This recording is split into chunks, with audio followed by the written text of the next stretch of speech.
Hello, I'm Cheryl and welcome to my sewing room. I'm going to demonstrate how to make a placemat and or a table runner that is made out of multiple strips of different pieces of fabric. It's really pretty. So let's take a look at it, okay?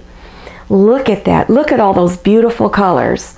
Okay, you have the placemat on top, and down there underneath you can see a little bit of that table runner. As you can see, there's a variety of strips across here, okay? And what they are, they're just 2.5 inch wide strips sewn together in a specific manner, and I'll show you that in a moment. And then look at that table runner. Now, in this video, you have a choice of finishing off your placemat and the table runner with no border on it at all. Or, in another video that I have, it'll give you instructions on how to put this beautiful border on both, either the placemat or the table runner. And I'll go into more of that later on. Okay, let's look at your instructions here, okay? If you have a cell phone, put the video on pause and take a picture of these cutting instructions, okay? This is page 1, and then here is page 2, okay?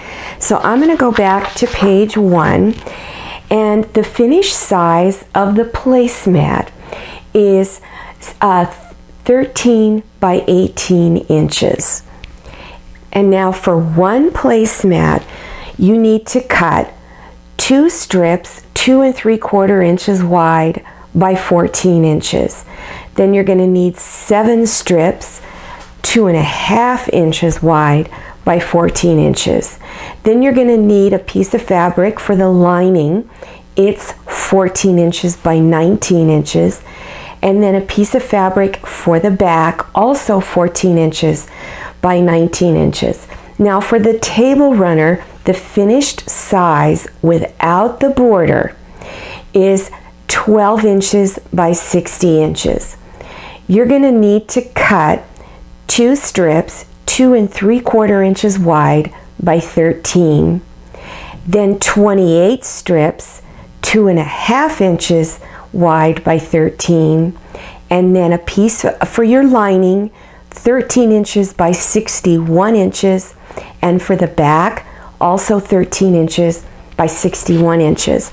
Now the table runner with the border, here are the cutting instructions for that. So if you're interested in the border, make sure you take a picture of this, okay, because the sizes that you cut are a little different. Okay, and watch the video, placemat with border. The process is the same if you're making the placemat or the table runner with the border. Nothing changes except for the sizes of your fabric strips.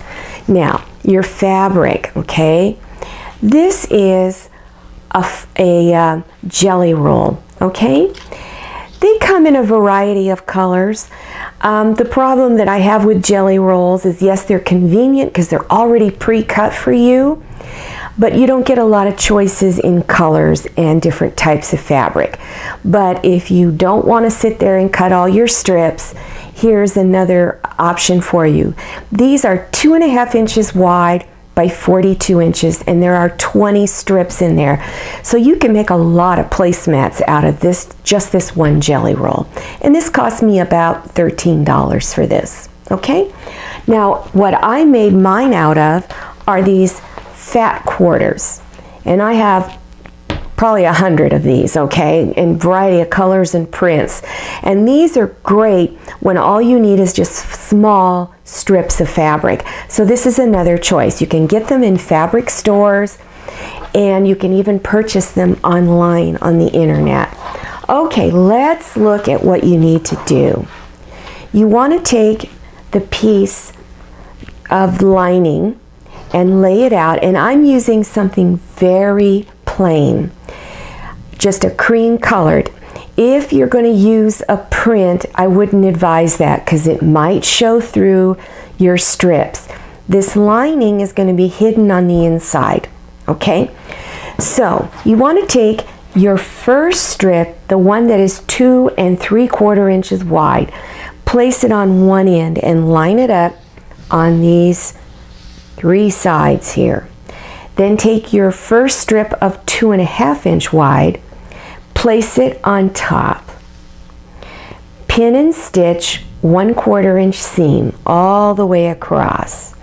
Then you're going to press it on the wrong side.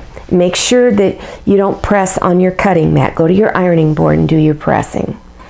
And then open it up and press it again on top, pushing against this seam and flattening this out. Okay? Then take your next strip that's 2 1/2 inches. Lay it on top, right along those edges there. Line it up, then pin and stitch it down 1/4 inch. Again, press it on the wrong side, then open it up and press it on the right side. You're going to continue this process with your next 5 strips that are 2 1/2 inches wide. Then when you get to the very end down here, you're going to use your last 2 3/4 inch strip and place it down there. Okay, so you start with a strip that's 2 3/4 inches wide and you end with a strip 2 3/4 inches wide. All of the others are 2 1/2 inches. Okay? All right, now take your fabric for the back. Mine is this deep purple. Place it right side up so that the pretty side is facing up. Then take your piece that you just sewn all your strips together, lay it down right side down so the 2 right sides are facing each other. Now you're going to begin pinning it all the way around, but place your hand here somewhere on one of the sides and place pins on each side about 1 inch to 1.5 inches away from the side of your hand. Okay? Begin pinning it down. Place one on one side and then on the other side. So these are your starting and stopping points. Remember, you don't want to sew over your opening. Then continue pinning all the way around. Then from this raw edge, you're going to start stitching. It's 1/2 inch in. Go back and forth a few times, then stitch down to this first corner here, and when you get 1/2 inch away from this side, leave your needle down, press your foot up, turn your placemat, and continue stitching. Go around all 4 sides, and when you come around to the last corner, you're going to stop at that last pin. Remember, don't stitch over your opening. Stitch back and forth a few times, okay? All right, now you're going to trim your corners. Now I've drawn lines exactly where you're going to cut. Your first cut is at a 45-degree angle to your stitch line in the corner here. Don't cut too close to your stitch line. Leave about 1/8 of an inch of space in there. Then cut from this side in this way, and the same thing over here. So when you're done, your corners will look like this. Okay? We're taking the excess fabric out so that you're able to poke your corners out later and make them flat. Do this on all 4 corners. Now go back to your opening, okay, and you're going to fold the edges 1/2 inch on each side. And I usually like to go to my ironing board and press this, okay? Then you're going to reach inside and turn it right side out, okay? Now, the first thing you want to do is reach inside and you're going to poke your corners out. Something like this. Now don't use your scissors, okay, because it will go right through your fabric and you'll cut your fabric. Not a good idea.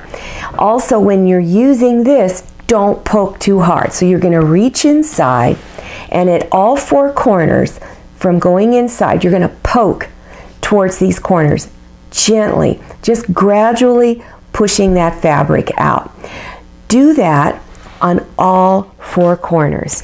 Then you want to pin your opening closed. So pin it across all the way there. Then the next thing you do is you want to pin your edges flat. And how I do that is I will just simply take a pin, stick it into the seam and pull it out, then place a pin in there. All right? And do the pinning all the way around all 4 sides. Then you're going to press your edges down, okay? And removing the pins, except don't remove your pins on the opening, okay? You're going to need to keep those there. Then you're going to stitch 1/8 of an inch from the edge here. If you can go in a little closer, that's great, but don't make it too wide, okay? And stitch all the way around all 4 sides, and remember at every corner, my famous words are needle down, press her foot up, and turn it and continue stitching, going all the way around. We have just one more step, and that is to do your decorative top stitching. And I would not skip this step because you want to be able to keep all those fabric pieces from slipping and sliding around, especially on the back, okay? So here's the process. You're going to start at one end in the middle of one of your strips, okay? In the middle of your first strip. Now you can use a straight stitch or a decorative stitch. I chose to use a decorative stitch, this wavy line, and the color of thread, I didn't want the thread to stand out too much because the placemat's very busy. It's got a lot going on because of all the different designs in the fabric. So I chose a color that would just sort of blend in. You're going to continue stitching down the center. And when you come to the end here, about 1/2 inch to 1 inch away, leave your needle down, press her foot up, turn the placemat, and stitch across over to the second strip. And stitch down the middle of that strip. And again, when you get 1/2 inch to 1 inch away from the end, needle down, press her foot up, turn, stitch across, needle down, press her foot up, and continue stitching. Keep doing that till you get all the way to the end, and then you're done. Isn't this beautiful? Very colorful. I think it'll look great for the spring. Spring is just around the corner there, and I'm sure we're all looking forward to it. So this is really pretty. Now let's look at the table runner. Okay, here's that table runner. Now remember, you can make the table runner with or without the border. You can make your placemats with or without the border, okay? And the fabric on the back just wraps over and comes around to the front. And there's a specific process for doing it. So if you want the border on your placemat and table runner, then watch my video, Placemat with Border. Really, really easy to do. Okay, well, I hope that all that was helpful to you. I hope you really try this one. This is fun and easy to do, really easy. Okay, now, my next video is even easier. Even my husband can do it. It's how to make a yo-yo. And he helped me make the yo-yos. And believe me, if he can do it, anybody can do it. Okay? All right, now to keep informed on all my future videos, click on one of the subscribe buttons that you might be seeing throughout my video. Through most of the video, you will have seen one down here in the lower right-hand corner. It's red. It says subscribe. Click on that one, or right about now you're probably seeing a picture of me floating up in the upper left-hand corner. That's a subscribe button too. So click on one of those. YouTube will prompt you for your email address. Enter that information, and the next time I have a new video, YouTube sends you a really short email with a big button in the center. Click on it, and it takes you directly to my latest video. I'm Cheryl. I'm really glad you came to my sewing room. Now see you next time, and happy sewing.